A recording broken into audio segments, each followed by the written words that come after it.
Hey, everybody, welcome back to Reason and Theology on a Friday, joined by Jimmy Akin. We're talking about the 3 days of darkness. Will there be 3 days of darkness? This is a prophecy that we tend to hear about from probably around the 18th century or so. Jimmy's going to tell us a little bit more about it, but it tends to come up a lot, and a lot of people are asking questions about it. So that's what we're going to cover. The 3 days of darkness explained with Jimmy Akin.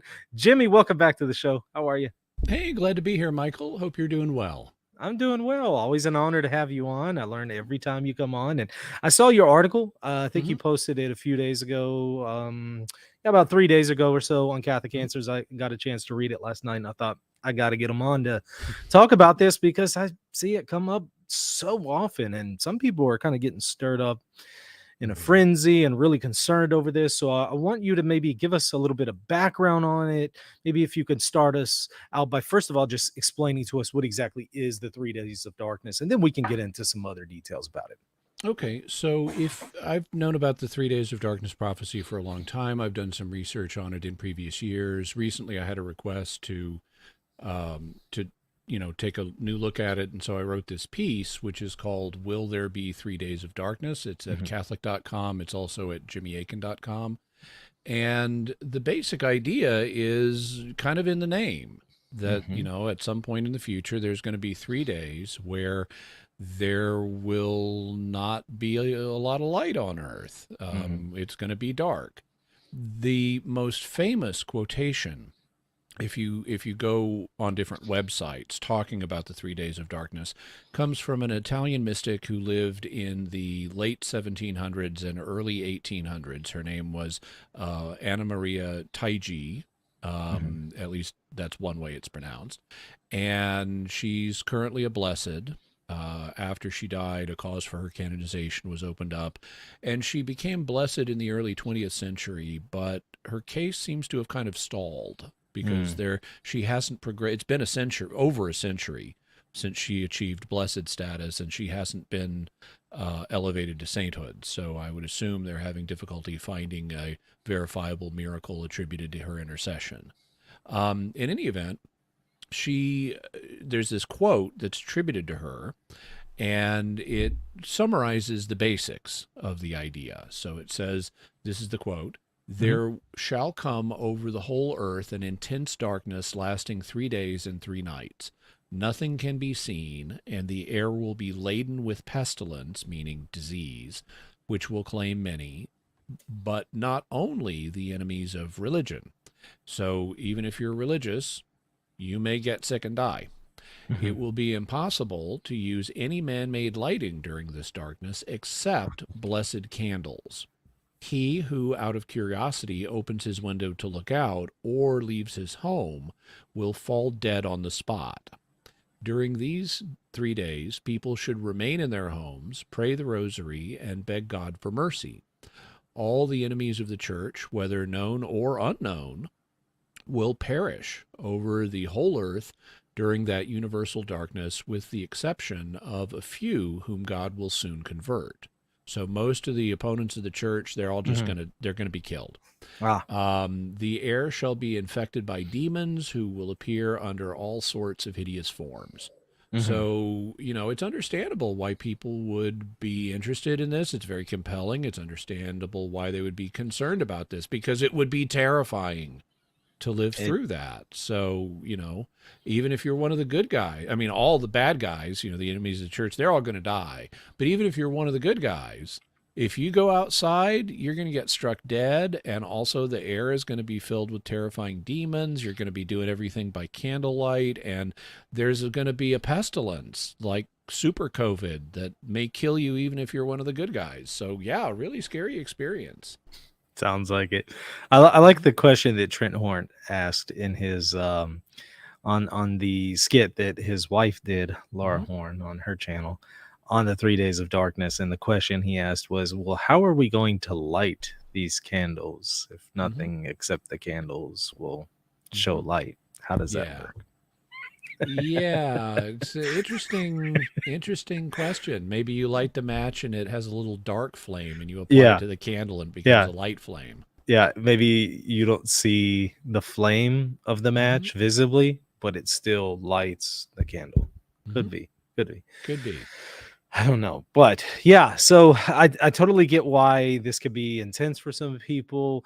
Um, Let me ask you this. Are there any others who testify to this? You mentioned Anna Maria Taiji. Who else? Well, there's a woman, another mystic named Marie Julie Yaheni, who also mentioned this, and according to her, only 100% wax candles will Hmm. work. So, Blessed Anna Maria Taiji said that only candles will work, Hmm. and Marie Julie Jahini said only 100% wax candles will work. And this has led to a bit of a cottage industry Hmm. on the Catholic internet of people selling 100% beeswax candles for the 3 days of darkness.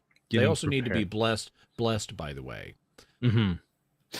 Does this actually go back to Marie Julie Jaheni, or is this just like something that people say goes back to her, but there's no verification for that? Or This is one. So she lived a little bit later hmm. than Blessed Anna Maria Taiji.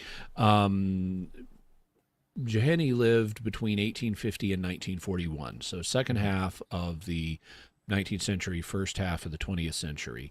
And I haven't run that one to ground. I haven't checked. I've seen it reported that she Hmm. said this, but I haven't done Hmm. the research to check that one out fully yet. But the one about And oh, go ahead. and there are other mystics, ones today, who are on the Catholic internet that are talking about the 3 days of darkness. So it's not just these individuals. Now the one with Anna Maria Taiji, does that go back to her? Is that authentic to what Well, she actually that's a said? that's a very interesting question. Mm. One of the things that now I should mention, and before I address her, I should mention that you'll have other people attributing it to saints from before her time. Mhm. I mean, some people cite Bible passages that deal with darkness, but really, there's no biblical prophecy of 3 days of darkness in our future. It's not there. Also, this is not part of church teaching. If you search the Vatican website for 3 days of darkness, you're going to find nothing. So this is not church teaching. It's an idea that comes from private revelation. And with anything like this, you want to say, okay, so how did the idea get introduced and how did it spread? And here we have a problem because you'll have some websites attributing this prophecy to St. Patrick, Mhm. who lived way back, in the like 400s and 500s. Other people will say it was St. Hildegard of Bingen, who lived in the 1100s. Other people will say it was St. Teresa of Avila, who lived in the 1500s. And if it was any of those three, well, we've got their writings.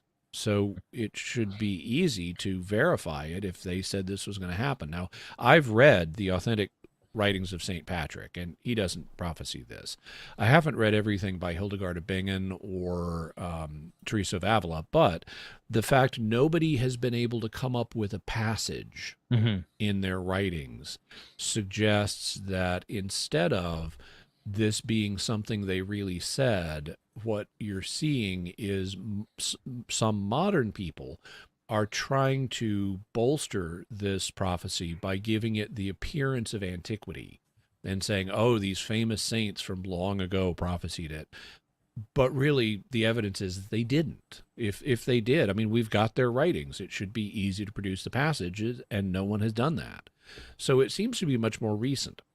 When we come to Blessed Anna Maria Taiji, Mhm. now she died. There's some very interesting stuff on this. I'm Mhm. trying to think of the best way to approach it. She died in 1837, and she, during her life, reported seeing, and there are several biographies of her, but Mhm. during her life, she reported seeing a kind of glowing orb that she referred to as a mystic, or that was referred to as a mystic sun, like the sun in the sky. Only in looking into this glowing orb that would kind of float around, in her presence, she would see visions of the future looking into it. And she told these to her spiritual director. His name was Raffaella Natali. And and he said something very interesting. In fact, this is admitted by some websites that talk about this. Now, if you look on various websites with the quotation I read, you will very commonly find a citation after it. It'll say Private Prophecy 1863. Mm-hmm. And that sounds like a book, Mm-hmm. a book called Private Prophecy, or maybe Private Prophecies. Mm-hmm. And that would be very helpful because we could look that up. Google and others have had a massive book digitization process. Everything in the public domain and worldwide libraries is basically available in electronic form now. And if it's out of public domain, like something from 1863 would be, it's easily accessible. So I did checking on archive.org and Google Books and other um, avenues of searching, and there does not appear to be any such book, either spelled in the singular or the plural. Neither Private Prophecy nor Private Prophecies. I found one website that gave an Italian title for it and said it was published in Rome, which is where Blessed Taiji lived. And so I did checking on the Italian title. It was just the Italian equivalent of Private Prophecy. And I did checking on that. Again, nothing in archive.org, nothing in Google Books, nothing in other channels. So it looks like no such book ever existed. My guess is that someone saw this quote attributed to a private prophecy Mm-hmm. of Blessed Taiji, and they assumed it was a book title. Mm-hmm. And so they've been citing it as if it was a book. But they could mean it was this quotation, which is lengthy, that this quotation was a private prophecy given by Blessed Taiji in Rome in 1863. Problem is, she died 26 years before that. Mm-hmm. So if this text dates from 1863, it does not come from Blessed Anna Maria Taiji. And that raises questions, big ones, about is this even a real quote? Because it has no provenance. It allegedly comes from something in 1863, but not a book that we can find. And if it's meant to be a prophecy of hers, she died 26 years earlier in 1837. So why would it, something is wrong here. Either it's not from her, or it's not from 1863, or both. It's not either one. Also, there are websites that acknowledge some further issues with this idea. There's a website called The Great Catholic Monarch and Angelic Pontiff Prophecies, and it supports the 3 Days of Darkness. So they're on Team 3 Days of Darkness. But they acknowledge the following. They say, this is a direct quotation from their website, they say, there is no question Blessed Anna Maria Taiji saw in her mystic son several visions of clouds of darkness and other horrific disasters descending upon the earth during the time of the punishments. This has been mentioned during her beatification process, as seen above. However, so according to this, during her canonization process, it was mentioned she saw some kind of vision of clouds of darkness descending on the earth. However, the website goes on to say the mention of a specific time frame of 3 days for the foretold purge of the earth was first allegedly revealed by her spiritual director, I assume that's for Don, the Italian word for Mr., Raffaele Natale, who was not only her strongest supporter during her beatification process, but also gave ample testimony regarding her visions. For in obedience, she had told him everything. According to an article in the El Ermitaño, Di Natale revealed the following during around August of 1864, a year after her beatification process was opened by Blessed Pius IX in 1863. So this is a quotation from Natale. Quote, "It is very true that the venerable servant of God announced the scourge of the 3 days of darkness spread over all the earth, in these circumstances, the windows should be closed and leaning over them should be avoided, and it will be imperative to pray the Holy Rosary and pray. Close quote.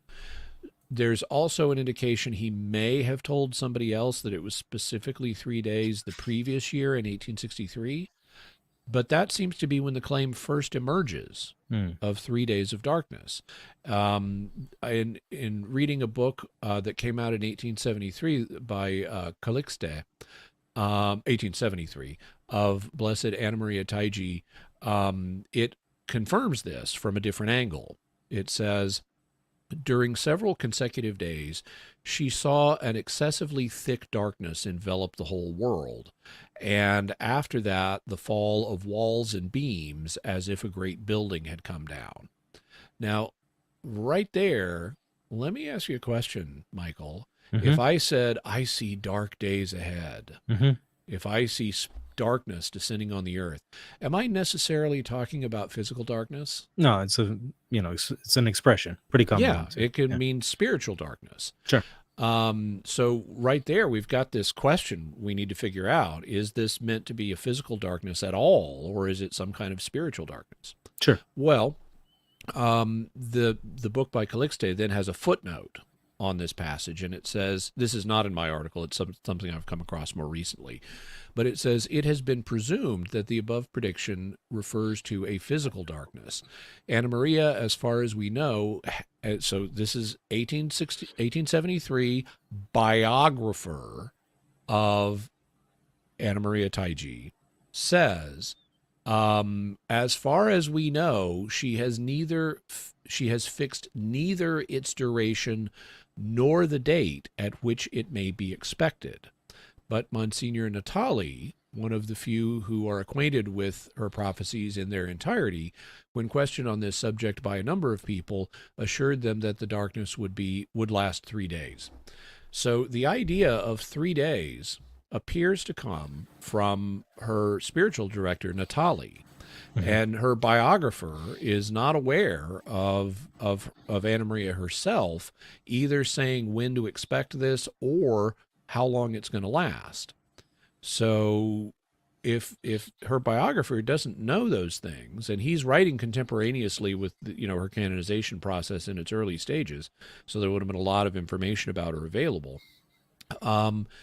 That strongly suggests that the quote that I read, the one that you see on all the websites, is a fake, because it doesn't come from a book. It doesn't come. She didn't give it in 1863. She was long dead by that point.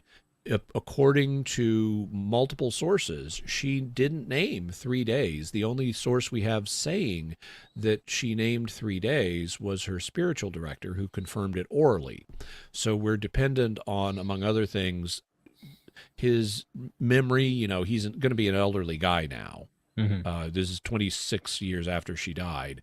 If he was, say, a 40-year-old priest at the time, he's going to be in his late 60s now, which was quite old for back then. And so he may have memory issues about exactly what she said. We need to see it written down.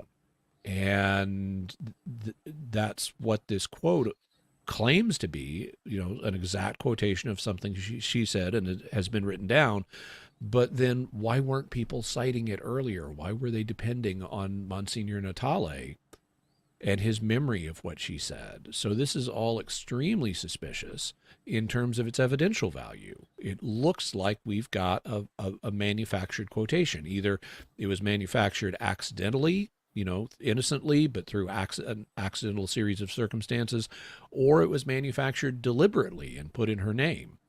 But it appears that the idea, you'll notice that neither the website I read from nor the Calixte biography says she was just confirming something everybody already knew about, that there was going to be this 3 days. They don't say, just like St. Patrick said, or St. Teresa said, or St. Hildegard said, or some other saint said. They're not linking it to anybody but her. So it looks like the 3 days of darkness prophecy came from Blessed Anna Maria Taigi, as interpreted by and remembered by her spiritual director, Monsignor Natali, but the specific quotations that you see from her, like the main one I read, are evidentially problematic. She couldn't have written this prophecy in 1863. It doesn't come from any known book of the period, and it looks like it's a product of the apparition rumor net rather than something that scholars have actually been able to verify. Do you find that this is something that occurs often? In my own research, Mm-hmm. I come across all kinds of quotes about prophecies online. I'll go to track them down, and Mm-hmm. there really aren't primary sources. I've even found Mm-hmm. books that are published by some Catholic publishers Mm-hmm. that are producing these quotes and not showing the primary sources for the quotes. It is an endemic problem. I refer to it as the apparition rumor net because it's without primary sources to check out. It's all just rumor. And there's a folk process that goes on where, people think about interesting ideas and they tweak it just a little and they give their understanding of it. Sometimes you even have hoaxers and trolls saying, let's stir this up. Let's make up a new dramatic quote and attribute it to somebody. An example of that would seem to be a quotation about the 3 days of darkness attributed to Padre Pio. If you do searching on Padre Pio, 3 Days of Darkness, you'll find a quotation allegedly of him, but that one has been checked out. There was an author writing a book on the last days a few years ago. He contacted the Capuchin order that Padre Pio belonged to and said, can you verify this in his papers? And they said he never made such a prophecy. So it looks like someone else, maybe an internet troll, made up the prophecy and wanted it to have attention, so they attributed it to Padre Pio, even though there was no primary source documentation for that. And this happens constantly. And in my work, both as a Catholic apologist and as an investigator of mysteries, I come across frauds with some regularity. I'm entirely open. God's omnipotent. He can make 3 days of darkness and kill his enemies and all that stuff if he chooses. It's not a question of can God do it. The question is, do we actually have good evidence that he has chosen to do it? And there are a lot of people making a lot of claims. And if you don't have primary sources that you can check out, there's just so much misinformation on the internet that it's not. You shouldn't give credence to it unless it can be checked out. And so far, I have not been able to find any approved apparition that has the 3 days of darkness in it from any saint or any mystic who's been investigated by their bishop. And it's important to do that because lots of people think they're getting revelations from God, and some of them are. And that's great when someone is genuinely getting revelations from God. Unfortunately, like it says in the New Testament, don't believe every spirit. Test them and see whether they're really from God. You don't just believe it because someone claims to be receiving private revelation. You need to test them and see if they really are receiving private revelation. And the test isn't, it makes me feel good and more spiritual. You need to look at it critically so that you're not being misled by your feelings. And sometimes, like in the Fatima apparitions or in the Cabejo apparitions, the ecclesiastical authorities look into it, or a private individual could look into it and test it critically and say, yeah, I think this person is genuinely receiving revelation.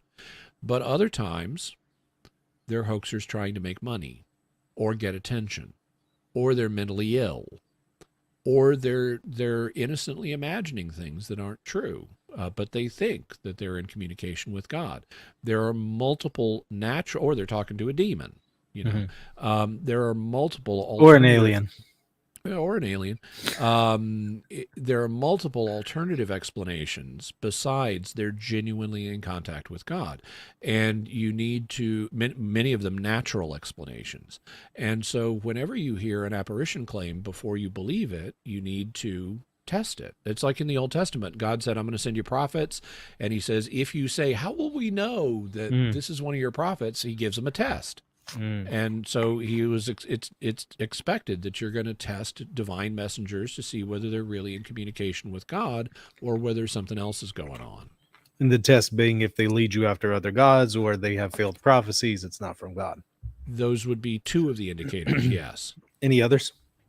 Oh, well, sure. I mean, in 1978, the Congregation for Divine Worship issued, now the dicastery, I'm sorry, Mhm. the Congregation for the Doctrine of the Faith, now the dicastery for the Doctrine of the Faith, issued a document for local bishops to aid them in assessing private revelations. Originally, it was not published in English, but being the curious fellow that I am, I was able to obtain and publish a copy of it in English. And I was, as far as I know, one of the first persons to do that in English. But they later revealed it during Pope Benedict's reign. Cardinal Aveda announced the document, and it contains other criteria too. Like, for example, if the seer or someone associated with the seer manifests a search for profit during the occasion when the visions are going on, that's a negative sign. It's not like they can't write a book after it's all over, but if they're trying to make money in some way while the visions are going on, that's a sign that the visions may not be credible. But that's just one example. Yeah, if they're also in sin, I think the document mentions that serious grave sin. Yeah. But there are people who I've uncovered who are purported mystics who are fake. One of them I talked about on Mysterious World. He's a Canadian priest named Father Michel Rodrigue. I was right about to ask you. Yep. Yeah, he has terrified a lot of people with prophecies of imminent end of the world, and there's going to be a spiritual disaster that kind of parallels the 3 days of darkness idea, where he refers to it as the time of refuges. And the idea is there's going to be this intense persecution and spiritual disaster, and if you want to survive as one of God's people, you're going to have to go to a place that is specially blessed, where the forces of darkness and can't get at you. And this is, he calls these places refuges. And he even has a special prayer for consecrating your apartment or your farm or whatever as a refuge. And all kinds of miracles are going to attend you during the time of refuges. But it's kind of like, in the 3 days of darkness quotation that I read, you look outside, you're going to die. Well, something similar applies in the time of refuges. Now, I did an investigation with the help of some assistants, because he had a lot of material. And we went through the material looking for certain kinds of things. And he made a bunch of claims that turned out to be false. Such as? For one thing, his life story is just not believable. He has this dramatic story of his home being exorcised by when he was a child. And because the devil was trying to get him personally as a little kid. And so the devil's infesting their home, and a priest comes to exorcise it and runs away yelping because he's too scared of the demon. And then the bishop comes to exorcise the house, and the bishop runs away yelping because he's too scared of the demon. And then his mom decides, we need to burn our house down to get and move somewhere else. So because the phenomena centers on him, he gets his mom's permission to burn the house down. So they get incendiary material, they put it in the house, and his mom lets him light it. And so he goes into the house, he lights the incendiary material, and he hears this roaring sound of the devil trying to get him. And he runs out the front door, and hands of fire reach after him. But his mom drops to her knees and prays to the Lord, and the hands recede. And it's like, this is something out of a movie. This is not credible. But he also reports resurrecting a woman from the dead at, if memory serves, it was Christmas Eve Mass in Montreal. And he says he was in Montreal, and he's celebrating the Mass at this particular parish. It was St. Michael's, if I recall correctly, at Cathedral. And this woman drops dead. and these doctors are ministering to her, and she's just gone. She's dead. And the doctors go up to the priest. They apparently stop the mass. The doctors go up to the priest and say, "She's dead, Father. She's dead." And Father Rodrigue says, "No, this cannot be." And he goes up to her and he puts her hands on his hands on her chest, and he says, "Hey, she was dead." And commands her to live, and she leaps to her feet and is hopping up and down saying, "Oh, I never felt so well. I feel so well. Thank you, Father," blah, blah, blah, blah, blah. And it's just to be sure, though, that she's okay, he says they need to take her to the hospital. So someone calls an ambulance, they take her to the hospital and check her out. And then as he's finished, he resumes the mass once she's been picked up by the ambulance. And he resumes the mass, and at the end of the mass, this door that at the cathedral that has not been opened in 70 years opens by itself, and the woman comes in back from the hospital. She's all checked out. She's just fine. And the crowd who saw her die and raised from the dead applauds.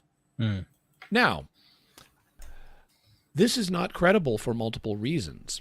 Among them are, if you have a heart attack and you are revived and you go to the hospital to check you out, there's no way you get back before the end of Mass. They're going to do tests on you that are going to take hours. They're going to watch you overnight for observation. They're going to do all kinds of things. They're not going to send you right back out.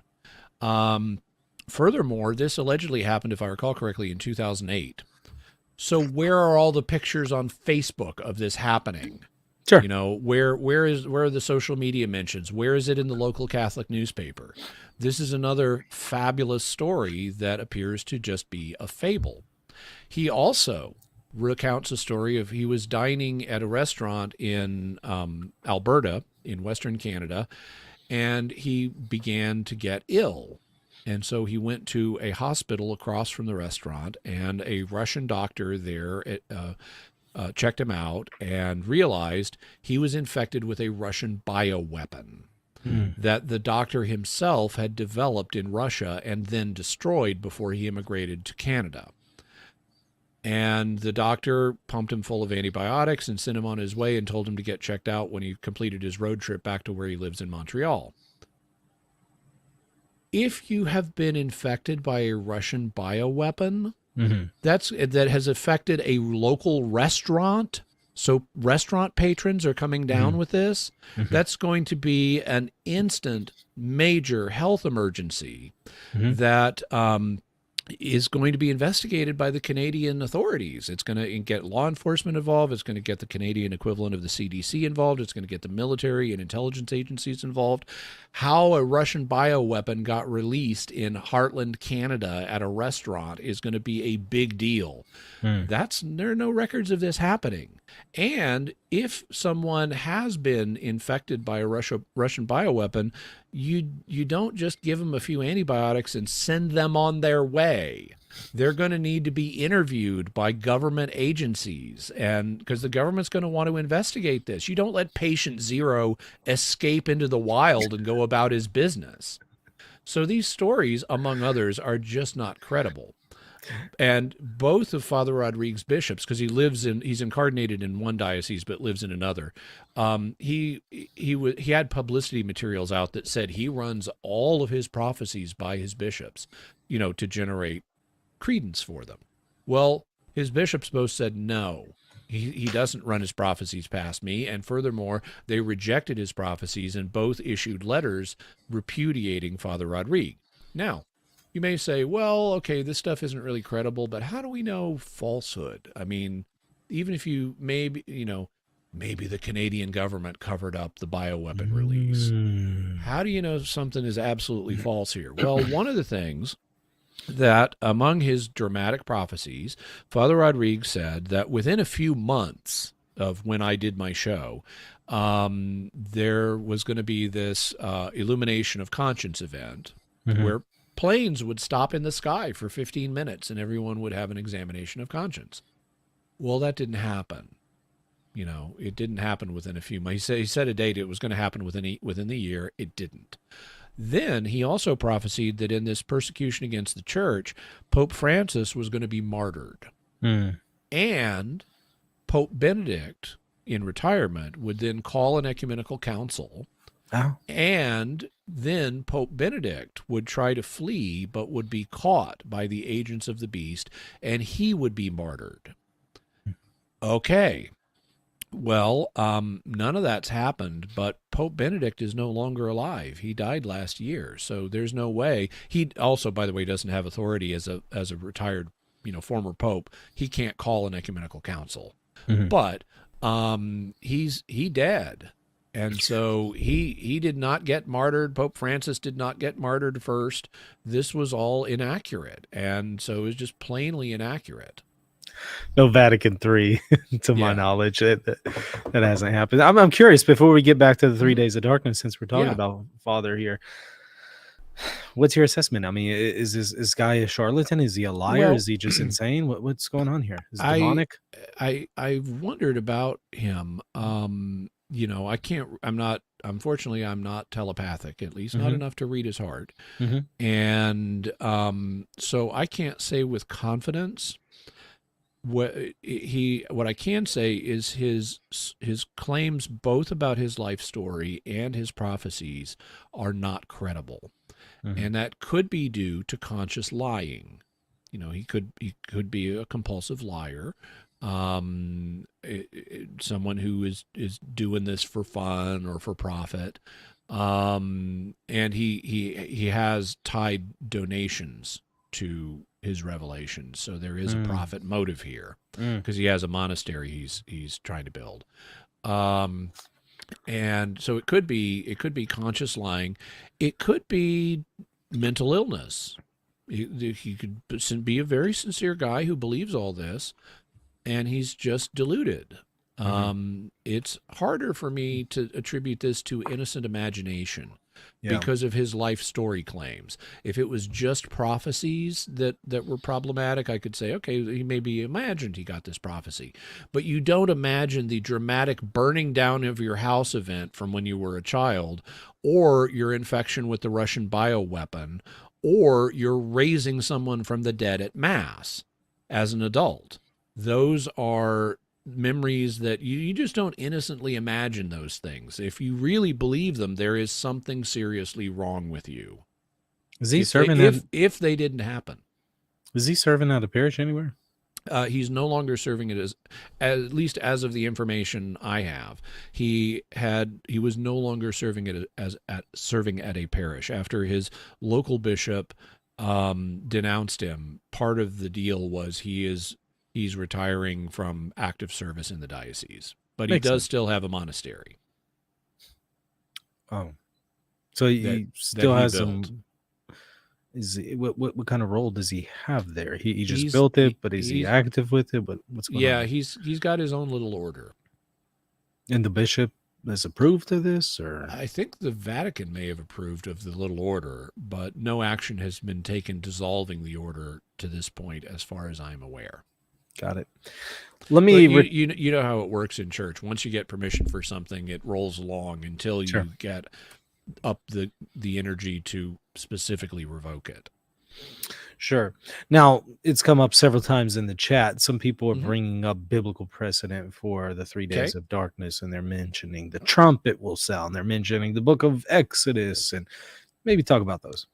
Sure. So,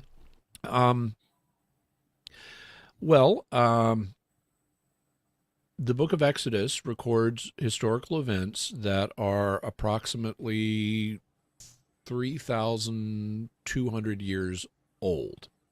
So it's describing a period in our past. And there was 3 days of darkness was one of the plagues in Exodus.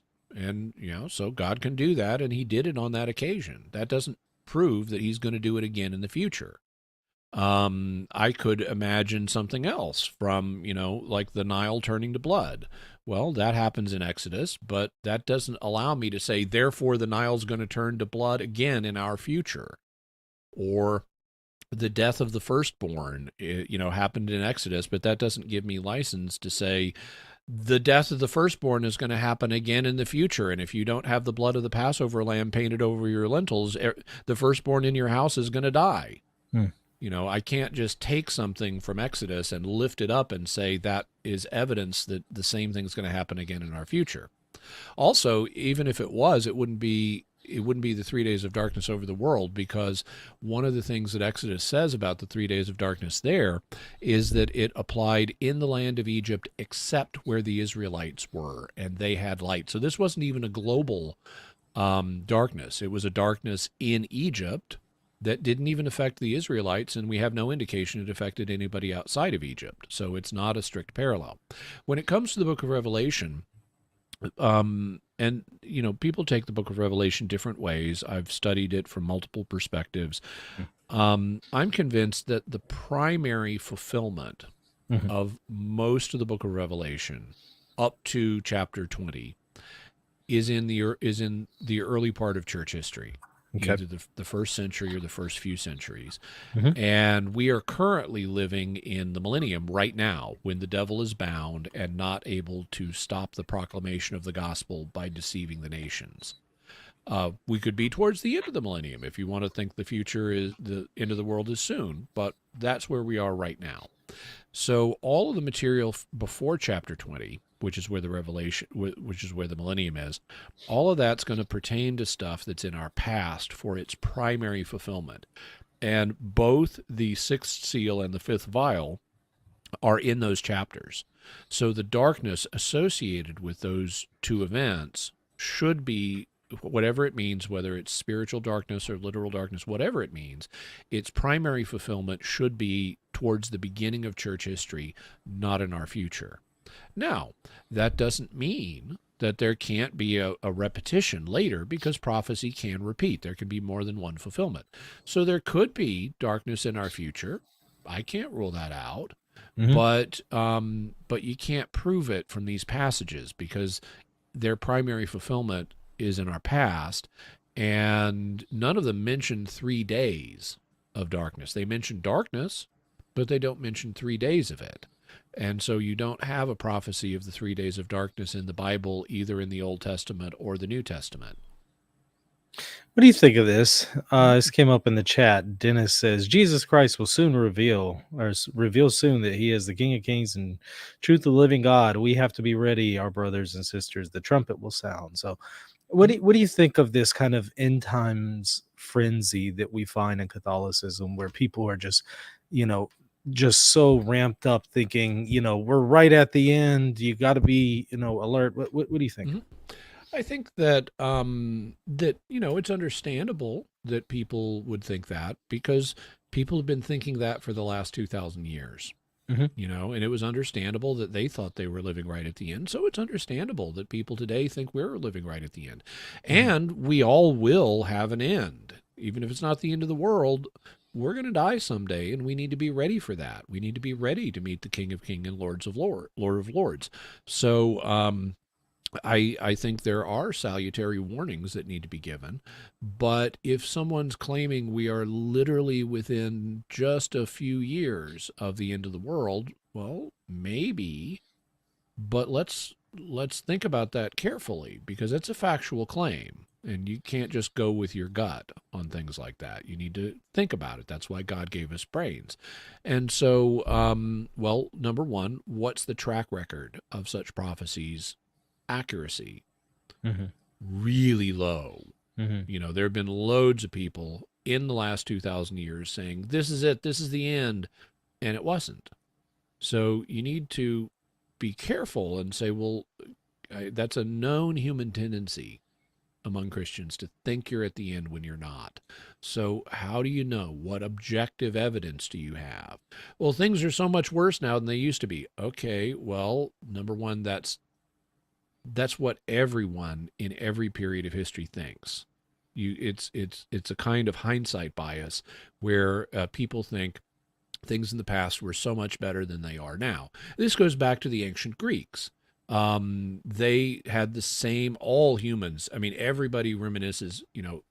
Old people in every generation reminisce about how great it used to be compared to how it is now. That happens constantly in every society, in every age in history. In ancient Greece, people talked about these different metallic ages, or back in the day, there was the age of gold.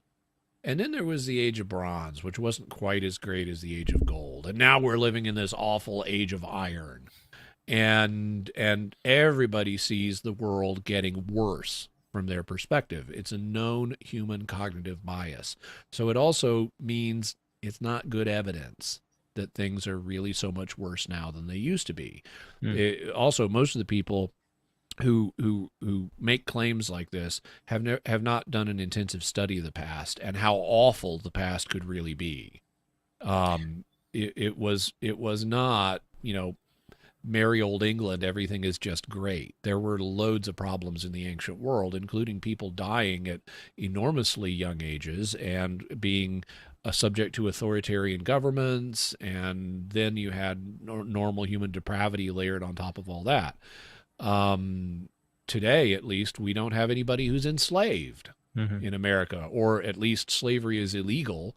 And if they catch you enslaving someone, you are going to go to jail. Well, that wasn't the case in the past. In fact, slavery is a normal condition in world history in most societies. And it's not now, which is, we can thank God for that. There's more human liberty now than there used to be. There's also misuse of human liberty, but at least there's the liberty. So, what other than just kind of gut feeling subjective appraisals, what other things could there be that would be a sign that maybe we're near the end? Well, there's one I can think of. And that is, there are others that are more speculative, like, maybe computers play a role in something, but that's just all speculation. That's not based on biblical prophecy. There is one biblically based thing that I can look at that gives me some caution here and think, okay, we may be nearer the end than we thought. And that is the reconstitution of the state of Israel. Israel had this promise from God. Whether it's still in force or not is an open question theologically. But they had this promise, to this land, and then they got kicked out of it. And then 1900 years later, they get their land back.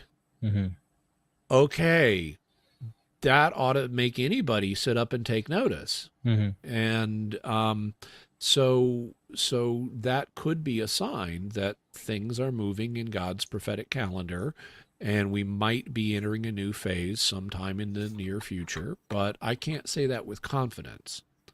So, do I think we're going to have the end of the world next year or within the next decade? I'd say probably not.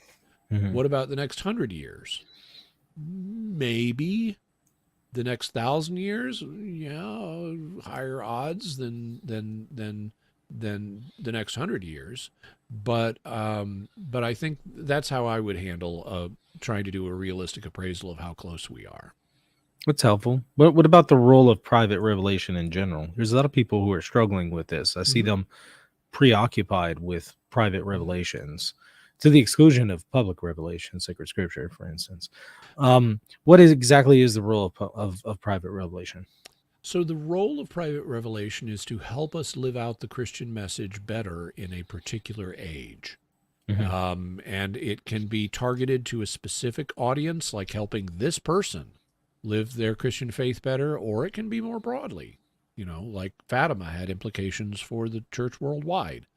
I think private revelation is fascinating. I love it. I study it. I think about it. We shouldn't neglect public revelation, which is the more important. And so and you will be misled if you don't know your public revelation first when you're starting to study. If you don't have a good handle on biblical prophecy, you're going to be easy to mislead with ideas like, oh, this is in Revelation, therefore it must be in our future. Oh, no, not necessarily. But if you have a good grounding in biblical prophecy, it can help provide a framework that can make it easier to fit some of these end time speculations or to critically evaluate some of these end time speculations. Also, um, people are too quick to connect things to the end of the world. Hmm. Um, Private revelation is meant to help people in a particular age. And let's take Fatima as an example. Fatima urged, overall, the message urged the Pope to, with the bishops of the world, to consecrate Russia to avoid a nuclear war, and said that if this is done, in the end, Russia will be converted. And that happened. And if you read the Vatican documents pertaining to, if you read what John Paul II said about this, and you read what Sister Lucia said about this, they're in agreement. Yeah, it looks like we're already past the fulfillment. They were then in the time of peace that was prophesied by Revelation. This was about the 20th century, about warfare in the 20th century, specifically as related to communists. And a nuclear war that would have occurred in the 1980s was averted by the consecration that John Paul II did, and Russia was converted from its errors of spreading communism internationally. And Sister Lucia herself, I have interviews with her where she says that, yeah, it didn't have to mean they're going to become Catholic. They're not going to be converted in that sense. They're just going to stop doing what they're doing. And they did come, at least corporately, come back to the Christian faith. They're no longer an atheistic state. So that's an illustration of how Fatima, despite lots of people thinking this is going to be end time stuff, it wasn't. It was about a struggle in the 20th century that was a global struggle and had global implications. If we had had a nuclear war, that could have ruined a whole bunch of people's days. But it wasn't the end of the world. And similarly, when you look at Akita, from Akita, Japan, again, it's a prophecy of a nuclear war. And it's like fire's going to fall from the sky, nations are going to be annihilated. Okay, it's the same thing as Fatima, just like Cardinal Ratzinger said. That looks like it's also been dealt with, at least for the moment. We could have nuclear wars in the future. Hopefully not. You look at Kibeho in Rwanda, and so the message is people need to repent or there's going to be a genocide. Guess what? They didn't repent and there was a genocide, but it wasn't the end of the world. So comparatively few people, even among those who get private revelation, they may get revelation about dramatic events, but not specifically tied to the end of the world. Yeah, that's helpful. Now, I want to show this to you. I posted this a few days ago. What do you think of this? Scripture and tradition on one side. You got the Catholic, and then on the right side, some random 19th century prophecy from a Catholic mystic, and then Elmo puts his face all in it. Do you think that's kind of illustrative of how we do things today? It conveys a truth, yes. Partly it's because of the newness factor, because people are attracted to new things. That's why clothing companies come out with new fashions every year and sell them as the latest, greatest thing. And so people think of, oh, well, I could go read the Bible and Haggai and Malachi and Jonah, but who are actually divinely inspired. But no, let's go to this new thing that is exciting and new and nobody's heard about yet, and even though it's not divinely inspired in the same way. I want to ask you one final question here before we take just a couple chat questions. Y'all go ahead and put them in the chat to @Reason and Theology. My final question to you about your article is, ultimately, what's Jimmy's judgment on the 3 days of darkness? Go ahead and just summarize it for us. Well, I'm open to doing more research on it in the future, but based on what I've seen, I don't think I don't have a good basis for saying this is a real thing. It appears to have come up very recently. There are severe problems in the sourcing, like the one quotation you see everywhere seems to not be authentic. I would want to see and there's also another factor which I haven't even mentioned, which is Blessed Anna Maria Taiji's revelations have not been evaluated for Hmm. authenticity. When, as part of your canonization process, they will check and see, did you ever say anything heretical? Hmm. And so she apparently didn't say anything heretical. She got declared a blessed.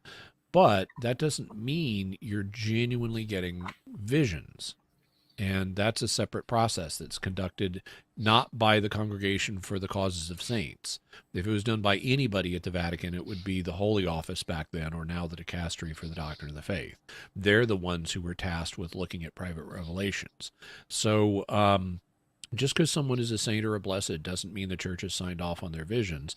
I would need to see both primary source documentation from her lifetime Hmm. that holds up to critical evaluation, not something that appears later on with questionable sourcing. And then I would want to say, okay, has there been an evaluation of her prophecies? And to what extent would that apply to this one? Then I would need to say, does this prophecy does this prophecy mention 3 days or not? Hmm. Because that's something that we only have Father Natali's word for. And I would want to see it in the transcript written while she was alive. Then I would have to say, what does this prophecy mean? Is this even talking about physical darkness, or is it spiritual darkness? Hmm. And then I'd have to, further consider how likely is this type of event, because even the parallel in Exodus isn't that isn't that close. I mean, it did involve 3 days of darkness, but it wasn't global, and it didn't involve all of the enemies of the church dying. And so this prophecy, as it's presented in that quote, is rather extraordinary, and it's not the type of thing that God has done before. And so I Hmm. don't see a good precedent for it. So at least I'm open to future evidence, just like I always am. But in terms of where I am now, based on the current evidence, I would say I don't recommend that Catholics give credence to the 3 days of darkness prophecy, and I certainly don't recommend that they be scared of it, Hmm. because the problems with the sourcing on this are just so large. It really looks like this is a creation of the apparitions rumor net that will not stand up to serious investigation.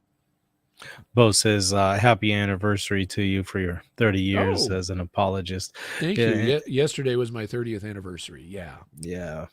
He says this might be slightly silly, but could her mystical son be somehow similar to blue panic orbs? Oh, a throwback to Jimmy Akin's Yeah. Mysterious World episode. I So love the it. the blue panic orbs is it's my name for a phenomenon that was reported at Skinwalker Ranch in Yeah, Utah and other places, yeah. where people would notice these blue orbs and they would feel panic, abnormally afraid. Um, so yeah, I the mystic sun, as far as I know, was not blue. I assume it was white or yellowish, just like our sun in the sky. I But there love. are other colors of orbs besides blue. I love the whole concept of blue panic orbs. The Yeah. Skinwalker Ranch thing is pretty fascinating. Did you see the Netflix series on that? I've seen a little bit of it. I haven't watched the whole thing, but I've seen a little bit of it. Uh, The Go What ahead. was it? Oh, I know what I was going to say. But I think I forget if someone else pointed this out too. But I think Blue Panic Orbs would be a great name for a rock group. Since we're talking about stuff like that, I think the 3 Days of Darkness would make a Oh really yeah, interesting sure. movie. I mean, Oh, and a rock group too, right? Three hmm Days of Darkness rock group, but also a movie that would be a fascinating hmm thing. It would kind of be like Left Behind, though. It's all fictitious, but it's yeah. it's entertaining. The problem with a movie like that is it would lead, just like Left Behind did. It led a lot Yeah. of people to think this is a real scenario and something like this is going to happen. Do you have any comment on Xavier Reyes Aarons' recent book Revelations that attributes the recent understanding of 3 days of darkness to the Garabandal apparitions? I don't. I haven't read that. I am going to be doing research. I know some about Garabandal now based on research I've already done, but I will be doing more research on Garabandal and the 3 Days of Darkness, and eventually I'll have Mysterious World episodes on them. Mm-hmm. I mean, they're not naming names, but generally speaking, here, YouTube priests on respected sites are pushing 3 days of darkness. Should we listen to them? Well, you can listen to anybody. Just know your faith and use critical thinking. Mm-hmm. You don't have to agree with everybody, with everything everybody believes. You don't have to believe me. You don't have to agree with me on everything. But I hope that I'm able to provide some material, at least, that is useful and interesting to think about and that helps people. But we should always be critical thinkers. And so, if a priest is otherwise giving you information that is helpful spiritually or intellectually, no, I'd say, okay, well, on this, I happen to disagree with him, but that doesn't mean I'm not going to listen to him or not going to talk to him or anything like that. On the other hand, if a priest is not giving you useful information, if a given priest is giving you a regular diet of alarmism and not critically thinking through these things, I'd say, well, he may have something to contribute, but maybe there's someone else you want to spend more of your time listening to just for the sake of the helpful, unhelpful information ratio. Zach says that the content about the 3 days of darkness is fourth hand information. He argues we don't even have Raphael's words, but only the claim of an anonymous priest to the author who alleges that he said this to them. And he Right. mentions Thompson. And that's why I did mention it in the article. I think I mentioned it in our conversation today, that we're dependent on the transmission process. We're not only dependent on Raphael's memory and his honesty, and unfortunately, there can be priests, including spiritual directors, who go bad. There have been. That's one of the reasons the Dicastery for the Doctrine of the Faith is tasked with prosecuting them. But we're also dependent on the transmission process of what he said being accurately conveyed to us today in English. This is super chat here. Thank you for that. Blue Panic Orbs would be a good name for a jam band, not a rock band. So what does Jimmy think did happen at Skinwalker Ranch? Oh boy. I don't know. Skinwalker Ranch is real. I mean, I think it's episode 28 of Mysterious World, so you could get to it by going to mysterious.fm. And if it is episode 28, you could get to it by going to, actually, let me just pull it up. I can get the episode number real quick. And while you're doing that, I want to show everybody, definitely go and watch this video right here by Laura Horn. Yes. Too Far with Laura Horn. Really Prepping for video. 3 days of darkness be like. Go and watch that. Yeah. You'll thank me later. It's episode 36 of Mysterious World. So you can get to it by going to mysterious.fm/36. And there's so much happening there. I don't know what it is. What it appears to be, at least based on the reports, would be some kind of interdimensional contact.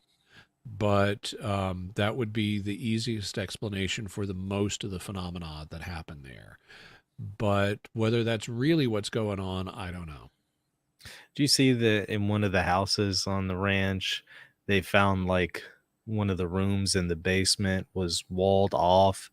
They broke through the wall and it was just an enclosed room, and they found traces of bones on the floor, and it was just really odd. Have you seen that? I haven't seen that episode.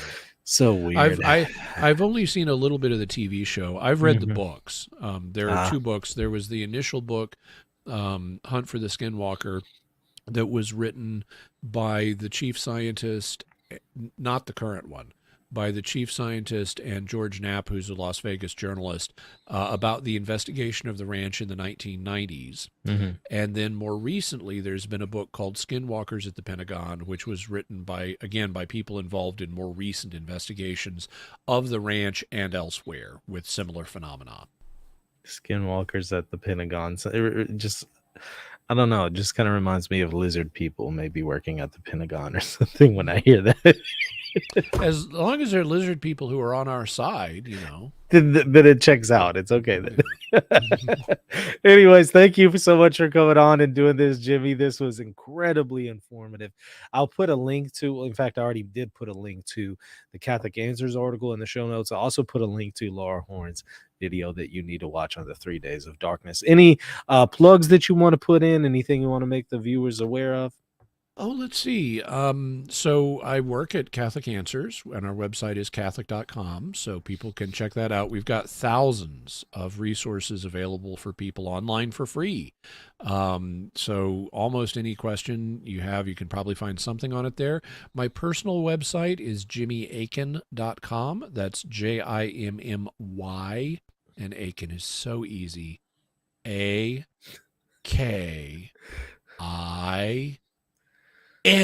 as in Yep. Nancy.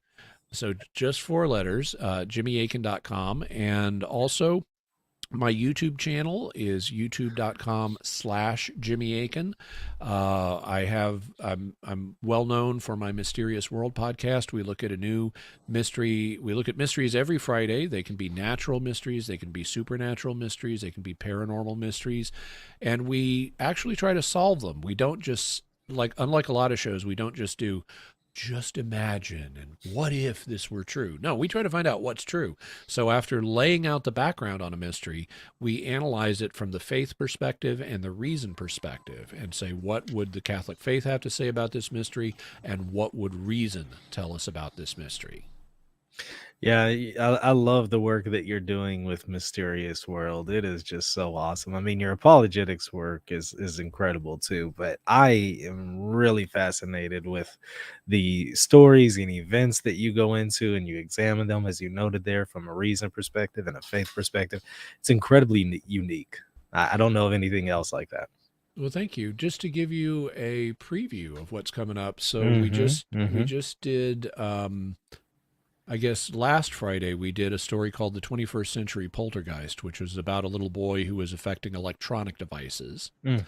And I interviewed one of the investigators who worked that case. Today we have patrons' questions on all kinds of things. Next week we have one of the most famous psychological experiments from the around 1970 called the Rosenhan experiment. It was Mm. incredibly influential in psychology, and we're going to be telling you about the fraud that Mm. the experiment involved. Then we have a historical mystery on the DC snipers that were killing Mm. people in 2002. And then the next week, we're going to tell you what the public didn't know about the DC snipers case, because there's a Mm. whole hidden side to that investigation that the public was not told about. And it for some people, it will be a little mind-blowing exactly what the FBI and other law enforcement agencies were doing. But I don't want to spoil that. We're also going to be talking about Nicholas Black Elk coming up. He was a Lakota medicine man who became a Roman Catholic, and now has a cause for canonization open, and he had a bunch of mystical experiences. So we're going to be talking about him. We're going to be talking about a woman in 1984 in Britain who started hearing voices, and she thought she was crazy. Mm-hmm. And so she went to a psychiatrist, and he put her on medication to eliminate the voices. The voices go away. She's so happy she's recovered her sanity. She goes on a vacation, and while she's on vacation, the voices break through the medication, and they say, "I'm sorry, I know this is really disturbing to you, but we're trying to help. You have a serious medical condition and need to go back to England immediately for treatment." And she did, and the voices diagnosed her medical condition. She had 2. And when she finally got Britain's socialized medical system to run the tests, the voices were absolutely right. And so we're going to be talking about the voices and what they might have been and what they told her. We also have an upcoming episode, and this will be really interesting. We have an upcoming episode with Dominican Father Nathan Castle, who has a special ministry to souls in purgatory. Mm. And so we're going to I interview him about his ministry, and then we're going to talk about contact with the dead and what is and isn't allowed from a faith perspective. And it's a lot more complex than a lot of people might imagine. Oh, it's going to be fascinating. And you know, some Yeah. Protestants are going to have something to say about that one. Sure. Looking forward to that. It's incredible. And by the way, I want to recommend everybody also go and check out the show that you just did on Emperor Norton. That was pretty cool. Oh, Yeah, all hail our American emperor. Emperor Norton deserves far more respect than he got. Yeah. Anyways, thank you so much, Jimmy. Truly enjoyed it. Always an honor to have you on. Thank you. My pleasure. Everybody hit the like button and the subscribe button and share this on your social media. We'll see you later.